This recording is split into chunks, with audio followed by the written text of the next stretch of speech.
സ്ത്രീത്വത്തെ അപമാനിച്ചെന്ന നടിയുടെ പരാതിയിൽ സംവിധായകൻ സനൽകുമാർ ശശിധരൻ കസ്റ്റഡിയിൽ. അമേരിക്കയിൽ നിന്നും എത്തിയ സനൽകുമാർ ശശിധരനെ ലുക്കൌട്ട് നോട്ടീസിനെ തുടർന്ന് മുംബൈ വിമാനത്താവളത്തിൽ തടഞ്ഞുവെക്കുകയായിരുന്നു. എളമക്കര പോലീസ് സനൽകുമാർ ശശിധരനെ ഉടൻ ചോദ്യം ചെയ്യും.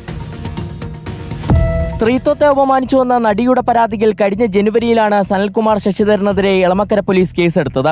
ജാമ്യമില്ലാ വകുപ്പ് പ്രകാരം രജിസ്റ്റർ ചെയ്ത കേസിൽ സനൽകുമാർ ശശിധരനെതിരെ ലുക്കൌട്ട് നോട്ടീസ് ഇറക്കിയിരുന്നു. ഇതിനെ തുടർന്നാണ് അമേരിക്കയിൽ നിന്ന് എത്തിയ സനൽകുമാർ ശശിധരനെ മുംബൈ വിമാനത്താവളത്തിൽ തടഞ്ഞുവെച്ചത്.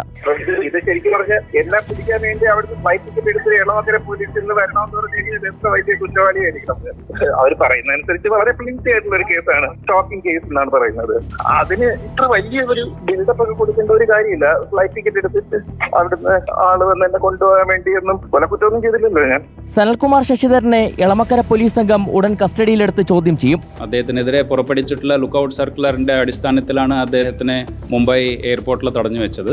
നമ്മൾ കസ്റ്റഡിയിൽ എടുത്തിട്ട് ചോദ്യം ചെയ്തിട്ട് ശേഷം അത് എലമക്കര കേസിലുമായി ബന്ധപ്പെട്ടാണ് അത് അദ്ദേഹത്തിനെ കസ്റ്റഡിയിലെടുത്ത് അവിടെ തടഞ്ഞു വെച്ചത്.